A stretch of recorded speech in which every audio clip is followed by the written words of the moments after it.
And for my next trick, I'll be putting Skarmory as my lead because it definitely needs the levels before it falls behind too much.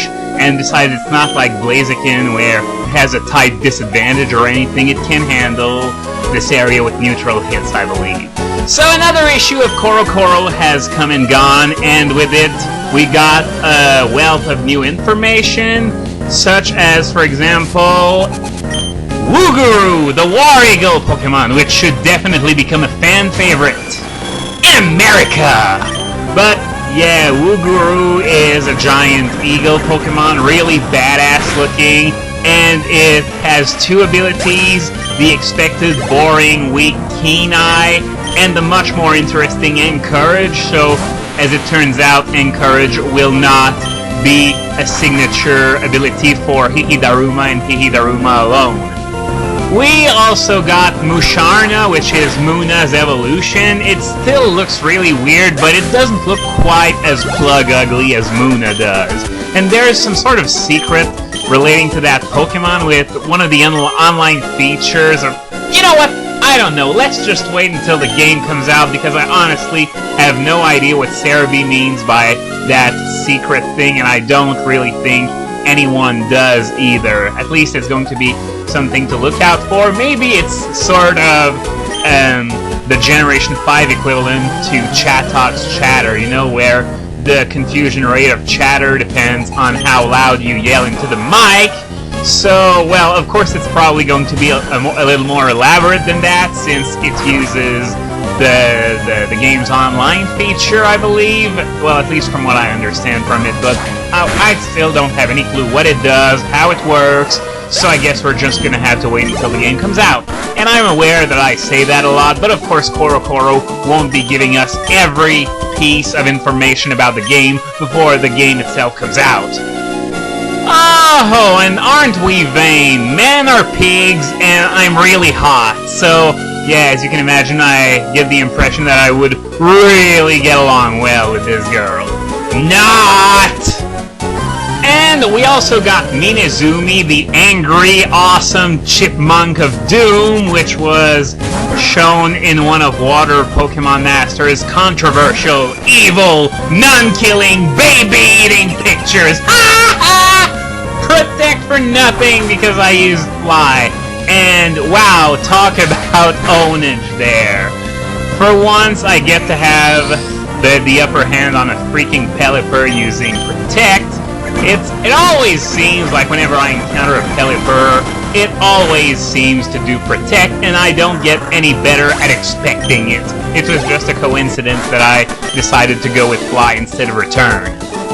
Anyway, back to CoroCoro, we also got a name for that Pokemon that was first displayed. I believe it was on that black and white sketch, then as a little toy, then as a sticker, and then we finally ended up getting the actual art for that Pokemon called Kibago.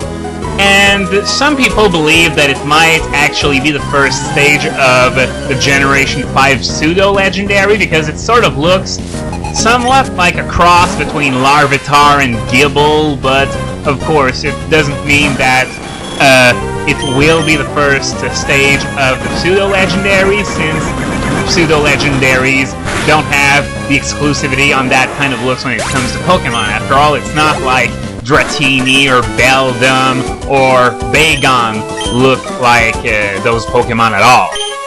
Now just hold on. There's an odd place nearby. There's a huge tower there. Why don't you go take a look? Well, maybe because the door is locked, and in fact the tower can only be unlocked by the champion of the Pokemon League, I believe. So, of course, since I'm not the champion, I don't have the key. But since I'm going to need to go there soon, that's going to mean that I'm going to encounter the champion, which, well, we all know it by now because we've all played the game. It's Wallace, who was the final gym leader in Ruby and Sapphire, but left to become the champion and left the gym in Juan's hands.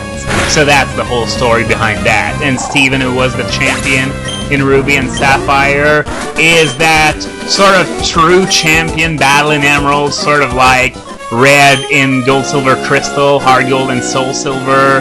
Basically, that's the idea. And okay, remember that maid Pokemon that we saw in a few screenshots? Well, the name is Rankurusu, I believe. I don't think I've gotten it wrong. And the very good news about this thing is that it actually gets Magic Guard as an ability. This is one of my favorites in the game because it blocks all indirect damage. Sandstorm, Hail, does nothing. Entry hazards, do nothing. Toxic, Poison, regular Poison, nothing. Burn, halves attack, but still nothing in terms of damage. Really, really awesome ability. I really love it, and I'm glad that something else than Clefable gets it. Now it remains to be seen whether Rankurusu will be any good, but oh yeah, I believe that's the trainer that ninja'd me when I was going for the Reggies, if you remember. She was outside the scream, and a split second later she was asking me for a battle. Yeah, still haven't forgotten about that, but here, we've already done that trainer, so at least that's one less to worry about right now. But as I was about to say, Rankurusu, much to my surprise and everyone else's, I'm sure, is actually Mono Psychic. It actually looked like it might be Dark or something like that, but Mono Psychic, we're talking about a fairly generic and very, very competitive typing there. So hopefully Magic Guard will allow it to carve itself a niche, so that hopefully it will see some use. I'm really hoping so because I freaking love Magic Guard, and Rankurusu doesn't look half bad either.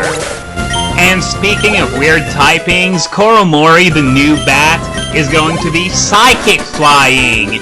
Well, I think people have sort of expected it to be Dark Flying, so Psychic Flying, that's actually a pretty good news because, well, Dark Flying and Psychic Flying both have been done before, but Honchkrow, while it's not the best Pokemon out there, it's still pretty good.